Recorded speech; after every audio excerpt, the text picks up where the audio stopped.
Hello everyone, welcome back to Vigyan institute. My name is Prachi Kaushik. तो बेटा अभी हमने अपने लास्ट 5 लेक्चर्स में इम्यूनिटी पढ़ी थी। इसमें कि हमने एक्टिव इम्यूनिटी, पैसिव इम्यूनिटी देखा था, इनेट देखा था, एक्वायर्ड देखा था। ठीक है, उसमें हमने कुछ डिफरेंसेस भी पढ़े थे। साथ साथ हमने उसमें कुछ एलर्जीज के पॉइंट्स भी पढ़े थे कि किस कौन से केमिकल्स या फिजिकल ऐसे सब्सटेंसेज होते हैं जो कि एलर्जी कॉज करते हैं। ठीक है, अब ये जो हमारा टॉपिक है एड्स, ये बिल्कुल ही आपका अलग है। यहाँ से बहुत सारे क्वेश्चंस आते हैं सेम एज इसी के आगे जो हम नेक्स्ट अपना जो चैप्टर या इसी चैप्टर का जो हमारा नेक्स्ट टॉपिक होगा वो होगा हमारा यहाँ पे कैंसर। ठीक है, तो दोनों ही टॉपिक से आपके यहाँ पे क्वेश्चंस आना असेंशियल है, बहुत मतलब इंपॉर्टेंट से आते ही आते हैं। तो स्टार्ट करते हैं अपना। यहाँ पे हमारा जो टॉपिक है एड्स। ठीक है, एड्स अब आपको पता होगा, सबसे पहले तो उसकी फुल फॉर्म आपको मालूम होनी चाहिए और इसका मीनिंग क्या होता है। Then it is which is caused by, ये किसके थ्रू कॉज्ड होता है, तो सब इसको समझते हैं। चलिए, तो फर्स्ट देखते हैं हमारा एड्स। एड्स की अगर मैं यहाँ पे बताऊं तो ये क्या है, हमारा एक्वायर्ड इम्यूनो डेफिशिएंसी सिंड्रोम। ठीक है, तो पहले इसका मीनिंग देख लेते हैं। This means deficiency of immune systems acquired during the life time of an individuals. कोई भी इंडिविजुअल एक्वायर करता है इस टाइप की डेफिशिएंसी हो जाती है हमारे इम्यून सिस्टम में।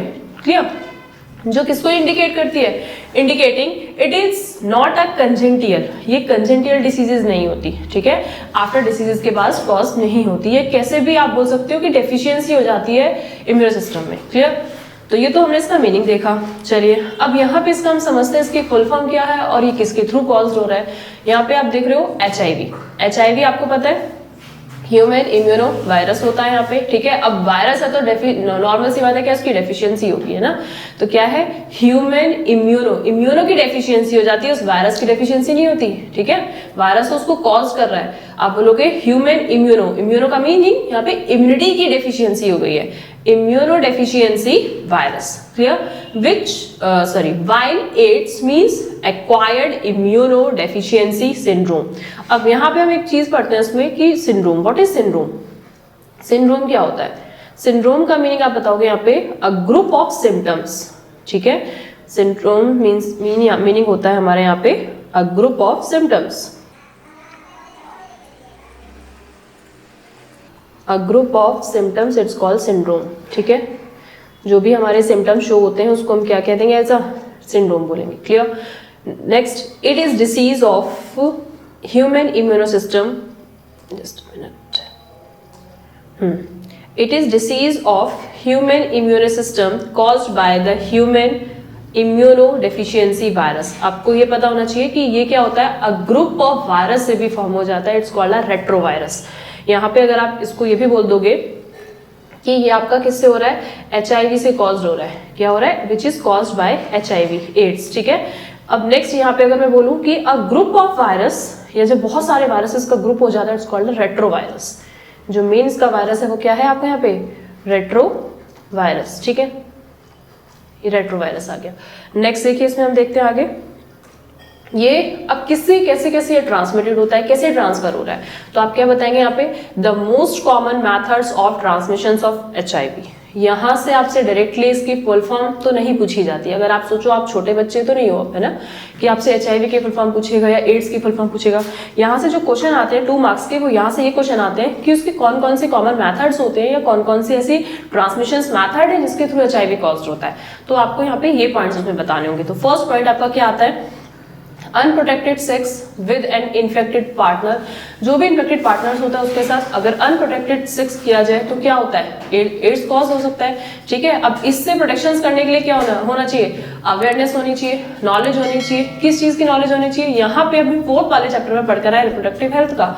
जब हम रिप्रोडक्टिव हेल्थ का पढ़कर आए तो वहाँ पे हमने STI पढ़ा था।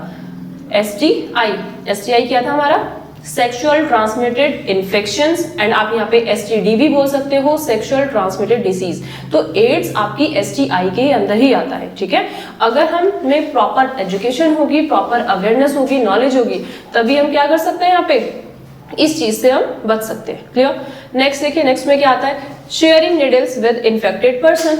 मतलब जो निडल है, जो इन्फेक्टेड वाली जो निडल है उसी को क्या कर दो, शेयर कर लो। अब जो भी इन्फेक्टेड पर्सन होगा उससे वो ट्रांसफर हो जाएगा ना नॉर्मल पर्सन में। ठीक है, तो ये आपका सेकंड मेथड हो गया, सेकंड आप मोड बोल सकते हो उसको। नेक्स्ट आप क्या बोलोगे यहाँ पे, almost eliminated at risk factors for HIV transmissions are transmissions from infected mother to foetus. बहुत इंपॉर्टेंट है, बाय प्लेजेंटा।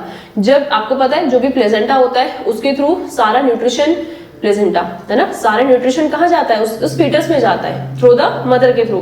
तो जो भी इन्फेक्टेड होगा या जो भी इन्फेक्शन पोर्शन होगा वो कहाँ होगा, वो डायरेक्टली वहां पे ट्रांसफर हो जाएगा, ठीक है, उस फीटस में। Next, infections from the from blood products. जितने भी आपके जो ब्लड प्रोडक्ट्स होते हैं जो इन्फेक्टेड होते हैं, जैसे आप बोलते हैं ना कि अगर किसी को भी जैसे अभी ब्लड की रिक्वायरमेंट होती है तो क्या हम उसको मतलब डिफरेंट टाइप ऑफ ब्लड किसी को भी चढ़ा देते हैं? नहीं, आपको उसको पहले डिटेक्ट करना होता है कि उसका जो ब्लड ग्रुप है वो सेम टाइप का है या नहीं। अगर सेम टाइप का होगा तो एंटीजन एंटीबॉडी का उसमें रोल होता है, ठीक है। एक तो वो चीज देखते हैं, साथ साथ इसमें ये भी देखते हैं कि वो इन्फेक्टेड तो नहीं है। अगर वो इन्फेक्टेड होगा, अगर नॉर्मल बॉडी में उसको चढ़ा दोगे तो क्या होगा, दूसरा पर्सन जो हेल्दी पर्सन या नॉर्मल पर्सन है वो भी तो इन्फेक्टेड हो जाएगा, है ना, उसकी बॉडी में भी अफेक्टनेस आएगी। तो ये क्या हमने पढ़ा यहाँ पे, मोस्ट कॉमन मेथड्स पढ़े of the transmission of HIV। Important question है, आपसे 2 मार्क्स के क्वेश्चन यहाँ से पूछे जाते हैं, इसको ध्यान रखना, ठीक है। 2 मार्क्स के क्वेश्चन आते हैं इसमें, आपको 2 मेथड पूछ लेगा डायरेक्टली। नेक्स्ट देखिए, नेक्स्ट में आता है हमारा यहाँ पे एप्लीकेशंस ऑफ रेट्रोवायरस। अभी हम यहाँ पे पढ़कर आ रहे थे कि रेट्रोवायरस जो होता है वही हमारे यहाँ पे क्या कॉज कर रहा है, मतलब एड्स कॉज कर रहा है HIV के फॉर्म में, ठीक है। अब इसमें देखते हैं, इसको समझते जा रहे क्या करता है। देखो, सबसे पहले आप इस डायग्राम को देख के समझ गए होंगे किसकी पिक है, आपकी NCERT की पिक है। अब बेटे यहाँ से पहले मैं आपको बता देती हूँ, यहाँ से जो क्वेश्चन आता है वो हमारा 3 मार्क्स का क्वेश्चन आता है। क्वेश्चन 3rd मैंने लिखा है, तो question 3rd in the sense मैंने पे 3 नंबर्स लिख दिए, ठीक है। कितने मार्क्स का आएगा, 3 मार्क्स का आएगा आपका ये क्वेश्चन। यहाँ से कैसे आपको डायरेक्टली क्वेश्चन दे देता है, या तो पूरा पूछ लेगा आपको कि define the application of retrovirus, या फिर आपको यहाँ पे लेबलिंग का तो इसका कुछ ज्यादा केस नहीं होता, आपसे डायरेक्टली क्वेश्चन पूछेगा, ठीक है। तो आपको पूरा अच्छे से करना है ये। सबसे पहले हम देखते हैं कि आपका रेट्रोवायरस हो गया, ठीक है। जैसे सपोज मैंने यहाँ पे इस तरीके से कोई वायरस बना दिया है ये, ठीक है। जस्ट हमने उसको थोड़ा सा अलग से बनाते हैं, ठीक है। देखो, सपोज ये कैसे बना दिया और इसमें हमने यहाँ पे ये अलग तरीके से ही कर दिया, ठीक है, ऐसे कर दिया। अब हमें पता है जो हमारा वायरस होता है ना वो कैसा होता है, नॉन लिविंग नेचर का होता है, आउटसाइड, बाहर वाले मीडियम में। बट जैसे ही वो एंट्री करता है inside as a human being या किसी भी लिविंग बॉडी में, वो अपने आप को सेल्फ रेप्लिकेट करना स्टार्ट कर देता है। मतलब अभी जब वो बाहर वाले मीडियम में वो अपने आप को रेप्लिकेट नहीं कर पा रहा, क्लियर है। जैसे ही ह्यूमन बीइंग में आएगा उसको कैपेबिलिटी मिल जाएगी टू रेप्लिकेट करने की। तो आप यहाँ पे क्या बताओगे, सेम एज यही बताया है। इसकी जो मैंने ग्रीन कलर से जो बनाया ना ये, अब तो ये क्या येलो हो गया, ये वाला मैंने बनाया इसको, जो मैंने डबल करा है, ये क्या है बेटा, इसका प्रोटीन कोड। क्या है इसका, प्रोटीन कोड। जैसे कि हमें यहाँ पे इसमें दिख रहा है, ये वाला आपका यहाँ पे इसका वायरल का प्रोटीन कोड हो गया, और ये जो इसमें ब्लूइश कलर है ये क्या है आपका वायरल RNA कोर, ठीक है। नेक्स्ट देखिए, नेक्स्ट यहाँ पे क्या है, वायरस इन्फेक्ट नॉर्मल सेल। यहाँ पे आपकी है कौन सी सेल है, आपकी है एनिमल सेल, ये आपकी है एनिमल सेल, और इसकी जो आउटर मेम्ब्रेन होगी वो क्या होगी, प्लाज्मा मेम्ब्रेन होगी, ठीक है। अंदर इसमें क्या होगा, साइटोप्लाज्म होगा। ये वाली जो इसकी आउटर मेम्ब्रेन, प्लाज्मा मेम्ब्रेन, अंदर जो इसका जो भी फ्लूइड लाइक सब्सटेंस प्रेजेंट होगा, these are called the cytoplasm, clear. Next यहाँ पे क्या करेगा, viral RNA is introduced into the cell। जैसे ही वायरस ने इंट्रोड्यूस किया या एंट्री करी कहाँ पे, into the cell में, देन क्या होगा, viral DNA is produced by reverse transcriptase। ये बहुत इंपॉर्टेंट है, आपको ध्यान रखना है कि यहाँ पे अब क्या होगा, ये क्या प्रोड्यूस करेगा, रिवर्स ट्रांसक्रिप्टेज के थ्रू ये प्रोड्यूस करेगा, अपना प्रोडक्शन स्टार्ट कर देगा। और हमें ये भी पता है कि अगर कोई भी एंजाइम आता है तो enzyme act as a catalyst. जब कैटलिस्ट की तरह एक्ट करेगा तो वो क्या कर देगा, उसकी केमिकल रिएक्शन, यहाँ पे कौन सी केमिकल रिएक्शन हो रही है, वो अब अपने जो भी उसका DNA है या जो भी उसका RNA मटेरियल है उसको सेल्फ रेप्लिकेट करना स्टार्ट कर देगा। तो वही उसकी केमिकल रिएक्शंस है, ठीक है। तो यहाँ पे अपना ये क्या हो गया, रिवर्स ट्रांसक्रिप्टेज हो गया। जैसे आपने वो पढ़ा होगा, अभी आप मॉल बायो भी पढ़कर आए हो, आपने DNA से RNA, RNA से आप DNA पढ़कर आए हो। देखिए मैं आपको बताती हूँ, उधर आपने सेंट्रल डोग्मा में पढ़ा था DNA से RNA, राइट। तो जो आपने DNA से जब RNA पढ़ा था तब आपने पढ़ा था, उसको बोलते हैं ट्रांसक्रिप्शन, ट्रांसक्रिप्शन।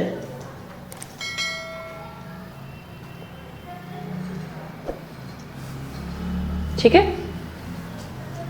और DNA से DNA, जब DNA से DNA ही जाता है तो आप उसको बोलते हो रेप्लिकेशन। बट जब RNA से आपका जब DNA जाता है तब आप उसको क्या बोलते हो, रिवर्स ट्रांसक्रिप्शन, है ना। तो ये वही एंजाइम है रिवर्स ट्रांसक्रिप्टेज, ठीक है। क्या हो रहा है, RNA से DNA में कन्वर्ट हो रहा है, ठीक है। Next viral DNA incorporate into the host genome, incorporate होगा किसमें, होस्ट जीनोम में। अब यहाँ पे इसका सेल का क्या है, न्यूक्लियस हो गया, ठीक है, न्यूक्लियस के अंदर अपना इसका डीएनए है, ठीक है। Next, new viral RNA is produced by the infected cell. अब इसने क्या करा, जो इन्फेक्टेड सेल है, ये वाली जो एनिमल सेल थी, इसको इन्फेक्ट जो करना शुरू करा है, यहाँ पे ये आरएनए प्रोड्यूस करना शुरू कर देगा, ठीक है। यहाँ पे क्या हुआ, न्यू वायरस आर प्रोड्यूस, बहुत सारे वायरस प्रोड्यूस हो गए। क्यों, मैंने अभी आपको बताया, नॉर्मल सी बात, नॉर्मल अभी ये है नॉन लिविंग नेचर का, जब ये बाहर है ना, बट जैसे ही ये एक ह्यूमन बीइंग की, सपोज ये या एनिमल सेल की एक सेल में एंट्री करेगा, तब इसको कैपेबिलिटी आ जाएगी अपने ही डीएनए को, अपने ही आरएनए को सेल्फ रेप्लिकेट करने की, ठीक है। वैसे तो हम यहाँ पे वायरस पढ़ रहे हैं, तो हम यहाँ पे आरएनए का केस लेंगे, ठीक है, आरएनए को सेल्फ रेप्लिकेट करेगा। नेक्स्ट क्या होगा हमारा, new viruses can infect other sales, और जितनी भी हमारी जो अदर सेल्स होंगी उसके थ्रू न्यू आपकी जितनी भी आपकी जो वायरसेस होंगे उसे अफेक्ट करते जाएंगे, ठीक है। इसमें आपको इसलिए आगे ही पढ़ना है आपको रेप्लिकेशन ऑफ रेट्रोवायरस की, वो कैसे रेप्लिकेट करता है। एक बात और, यहाँ पे जो आपका रेट्रोवायरस का जो रेप्लिकेशन हो रहा है ना, ये डायरेक्टली देखो, अभी हमने यहाँ पे पढ़ा कि new virus can infect other cell, तो वो जो न्यू सेल्स होंगी ना जिनको वो अफेक्ट करेगा, वो आपकी कौन सी होती है, वो हमारी टी लिम्फोसाइट सेल्स होती हैं, या आप डायरेक्टली बोल सकते हो कि वो हमारी टी सेल्स होती हैं, ठीक है। जिनको क्या करता है, ये इन्फेक्ट करता है। इन्फेक्ट करने के साथ साथ अब क्या करेगा, इन्फेक्ट तो कर दिया, अब ये भी अपनी प्रोजेनी और बढ़ा रही है, ठीक है। अब थोड़ा तो इसे फाइट करेंगी। हम ये अभी लास्ट लेक्चर में पढ़कर आए हैं कि बी लिम्फोसाइट और टी लिम्फोसाइट का फंक्शन क्या था। बी लिम्फोसाइट का हमने फंक्शन पढ़ा था कि as act as army man, वो आर्मी मैन की तरह फंक्शन करेंगी, एंटीबॉडी प्रोड्यूस करेंगी, ठीक है। बट टी जो सेल थी वो एज ओनली हेल्पर सेल थी, उसकी हेल्प कर रही थी, है ना, किसकी, बी लिम्फोसाइट की। तो सेम एज ये अपनी सिर्फ हेल्प करेगी, ऐसा प्रोटेक्शन करेगी, बट ये इतनी एक्टिव नहीं है कि उसको आप डिग्रेड कर पाए, ठीक है, ये जो वायरस है उसको डिग्रेड करे। तो क्या होता है, अब ये तो पूरा शेयर बन गया। अब ये जो वायरस आया, ये तो पूरा मतलब एकदम बहुत ही ज्यादा आप बोल सकते हो डोमिनेंट आ गया, डोमिनेंट सी नेचर में आ गया, मतलब पूरा जैसे शेर होता है ना जंगल का, कि पूरा एक उसमें पूरा सब पे कंट्रोल कर लेता है। तो सेम एज ये भी क्या कर लेगा, सारी टी सेल्स की एक्टिविटी को उनको सप्रेस कर देगा, ठीक है। क्या कर देगा, आप बोलोगे it suppress the activity of T cell, ठीक है। ये पॉइंट बहुत इंपॉर्टेंट है, ये आपको ध्यान रखना है, डायरेक्टली हमारी टी सेल्स पे अफेक्ट करता है, ठीक है। नेक्स्ट आइए, नेक्स्ट में देखते हैं, नेक्स्ट में क्या है हमारी एचआईवी के सिम्टम्स। अब एचआईवी के हमारे सिम्टम्स क्या क्या होते हैं, देखिए फर्स्ट में मसल्स एक्ने हो जाता है यहाँ पे। नेक्स्ट मसल्स एकेज हो जाती है, मसल्स एकेज मतलब मसल जो होती है वो हमारी अकड़ हो जाती है, उसमें अकड़न आ जाती है, ठीक है। नेक्स्ट चिलिंग हो जाती है, चिलनेस आ जाती है, माउथ अल्सर, मुंह में छाले आ जाते हैं, फीवर कॉज हो जाता है, सोर थ्रॉट हो जाता है, फिटिग थकान होने लगती है, नाइट स्वेट, नाइट में पसीना आने लगता है, ये बहुत इंपॉर्टेंट फंक्शन है इसका, ये सिम्टम्स है बहुत ज्यादा इंपॉर्टेंट, ठीक है। नेक्स्ट स्वेलो लिम्फ नोड्स होती है वो स्वेलो हो जाती हैं, स्किन पे रैशेज आ जाते हैं। एक आप इसमें यहाँ पे फंक्शंस में और ऐड कर सकते हैं कि यहाँ पे डायरिया भी कॉज हो जाता है, डायरिया, ठीक है। उसके बाद एक इसमें आप और ऐड करेंगे, यहाँ पे वेट लॉस हो जाता है, ठीक है, वेट लॉस। तो these are the symptoms of HIV. HIV के आपके सारे सिम्टम्स हैं, आपको पता होने चाहिए, ठीक है। नेक्स्ट देखिए, नेक्स्ट में आपका क्या आता है यहाँ पे, अब इसको हम किस तरीके से डिटेक्ट कर सकते हैं, ठीक है। फर्स्ट में क्या आता है हमारा, the incubation periods of AIDS range between 6 month to 10 years. आपको पता है, जैसे बोल देते हैं कि आपने जैसे अगर किसी भी पर्सन को अगर एड्स हो जाता है तो आप इसको मतलब क्यूरेशन क्यों नहीं करते, आप इसकी क्योर क्यों नहीं करते।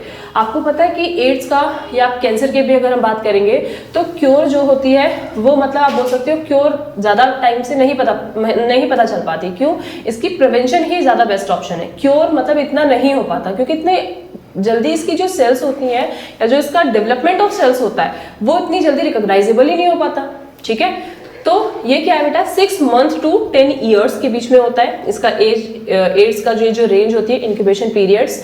इसके जो सिम्टम्स होते हैं बहुत टाइम बाद शो होते हैं, जब बहुत टाइम बाद शो होंगे तो नेचुरल सी बात है फिर नहीं उसको डिटेक्ट कर पाएंगे। AIDS can be diagnosed by ELISA test. ये बहुत इंपॉर्टेंट है, आपसे 1 मार्क्स के क्वेश्चन के लिए भी पूछ सकता है कि एलिसा टेस्ट यहाँ पे क्या है, और यहाँ से आपकी ये जो एलिसा की ये जो फुल फॉर्म है ये भी पूछ सकता है, ठीक है। तो एलिसा की फुल फॉर्म आप क्या बताओगे यहाँ पे, एलिसा की फुल फॉर्म होती है enzyme linked, just a minute, enzyme linked immuno sorbent ऐसे, ये आपको पता होना चाहिए, ठीक है। क्या है हमारे यहाँ पे एंजाइम लिंक इम्यूनोसॉर्बेंट ऐसे, ये एलिसा की टेस्ट की फुल फॉर्म है आपकी। एंड वेस्टर्न ब्लॉटिंग टेस्ट भी किया जाता है इसमें। Western blotting test is employed for the confirmation of ELISA positive case. मतलब आपसे डायरेक्टली पूछ लेगा कि एड्स को आप किसके थ्रू आप डायग्नोज कर सकते हो, किसके थ्रू आप ये मतलब उसको आइडेंटिफाई कर सकते हो कि ये पर्सन एड्स वाला पर्सन है, ठीक है। तो आप कैसे करोगे? Through the ELISA test. ELISA test की मैंने यहाँ पे फुल फॉर्म देख ली जो कि इंपॉर्टेंट है, आपसे पूछी जाती है इसकी डायरेक्टली फुल फॉर्म। और वेस्टर्न ब्लॉटिंग क्या करता है? वेस्टर्न ब्लॉटिंग आप बोलोगे कि कंफर्मेशन दे देता है ऑफ द एलिसा पॉजिटिव का, ठीक है। नेक्स्ट आइए, नेक्स्ट में आपका क्या आता है? प्रिवेंशन। अब इसको कैसे प्रिवेंट कर सकते हैं? प्रिवेंट में सबसे पहले यहाँ पे आप क्या बोलोगे कि practice safer sex, use of condom. अभी हम पढ़कर आ रहे थे वहां पे कि जो भी हम इंटरकॉर्स किया जाता है तो इंटरकॉर्स में अनप्रोटेक्टेड इंटरकॉर्स होता है, तो उसके थ्रू एड्स कॉज हो जाता है, उसके थ्रू एसटीडी कॉज हो जाता है। तो वहां पे प्रैक्टिस सेफर होनी चाहिए। यूज कॉन्डोम, अगर कॉन्डोम का यूज करेंगे तो नहीं होगा, ठीक है। Next, avoid multiple sexual partner. Multiple sexual partner को अवॉइड करना चाहिए, तो उससे भी हो सकता है कि जो एड्स जो एसटीडी हो वो कॉज ना हो। Next, drug treatment for HIV infected mother during the pregnancy. Mother जब ड्यूरिंग द मदर की प्रेगनेंसी उस टाइम पे है तो क्या करना चाहिए? उनको ज़्यादा मतलब ड्रग का ज़्यादा ट्रीटमेंट ज़्यादा नहीं लेनी चाहिए, हो सकता है उससे भी वो ट्रांसफर हो जाए, ठीक है।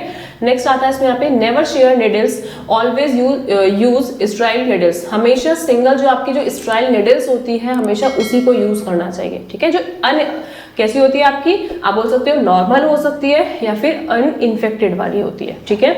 Next, HIV infected mother should feed their baby formulas milk instead of the breastfeeding। मतलब जो मदर, अगर वो इन्फेक्टेड मदर है तो अब पता है अभी फीडिंग तो करानी इंपॉर्टेंट है। जो फीडिंग करानी इंपॉर्टेंट है तो कैसे करा सकते हैं? आप वहाँ पे उसे बॉटल से करा दो, ठीक है, वैसे यूज मत करो। नेक्स्ट इसमें आता है delivering of the infants by the caesarean sections if mother of the HIV infected. अगर मदर यहाँ पे HIV इन्फेक्टेड है तो जो मदर की जो डिलीवरी कॉज होती है तो वो सर्जेरियन वाली हो सकती है, ठीक है, नॉर्मल से नहीं हो सकती। तो ये हमारे क्या थे कुछ प्रिवेंशन से। अच्छा, इस प्रिवेंशन में आप यहाँ पे ये भी ऐड कर सकते हो, आपकी NCERT में ये भी गिवन है कि कुछ हमारी NGOs होती हैं, नॉन गवर्नमेंट ऑर्गेनाइजेशंस, ठीक है, NGOs होती हैं। और कुछ आपके यहाँ पे क्या है, नेशनल एड्स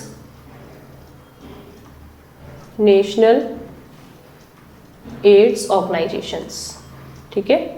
ये आपकी ऑर्गेनाइजेशंस है, ये क्या करती हैं? ये दोनों ही मतलब एक आप बोल सकते हो एक यहाँ पे एक ऐसा अवेयरनेस करती हैं बच्चों को, लोगों को, ठीक है, जिसमें ऐसे ऐसे अपने ये प्रोग्राम कंडक्ट कराते हैं जिसके थ्रू लोग अवेयर हो पाए कि भाई हाँ इस तरीके से एसटीडी कॉज होती है, इसके ये ट्रांसमिशन मेथड्स होते हैं, एंड साथ साथ हम इसको कंट्रोल भी कर सकते हैं। क्लियर? तो यहाँ पे आपको ये 2 पॉइंट्स ध्यान रखने हैं, एनजीओज है आपका और नेशनल एड्स। ये सिर्फ आपको सिर्फ टॉपिक पता होना चाहिए क्या है, और आपको थोड़ा सा इतने आप बड़े हो, ठीक है, कि आप उसको थोड़ा सा अपनी लैंग्वेज में कन्वर्ट करके लिख सको। तो आपको यही बताना है कि बस नेशनल एड्स और ऑर्गेनाइजेशन जो होती हैं और एनजीओज होती हैं वो मिलकर एक प्रोग्राम कंडक्ट कराती हैं जो कि अवेयरनेस करती हैं, एजुकेटेड करती हैं लोगों को, कि जिससे हम किस तरीके से हम प्रिवेंट कर सकें एज फ्रॉम द एड्स से, ठीक है। नेक्स्ट देखिए, नेक्स्ट में हमारा फिनिश हो गया। तो यहाँ पे हमारा क्या है, एड्स वाला टॉपिक हमारा फिनिश हुआ। यहाँ पे हमने पूरा, मैंने आपको डायरेक्टली बताया, यहाँ पे आपके रेट्रोवायरस का एप्लीकेशन आपसे पूछ सकता है, ठीक है। यहाँ से आपको जो अभी हमने फुल फॉर्म पढ़ी एड्स की और उसका HIV वाले फुल फॉर्म पढ़ी वो आपसे पूछ लेगा, ट्रांसमिशन मेथड्स आपसे पूछ लेगा, और प्रिवेंशन आपसे पूछ सकता है। 2 मार्क्स के लिए ये प्रिवेंशन पूछ लेगा, ठीक है। तो इतना आपका एड्स में हुआ। नेक्स्ट टॉपिक में हम अपना कैंसर वाले टॉपिक को डिस्कस करेंगे। Thank you.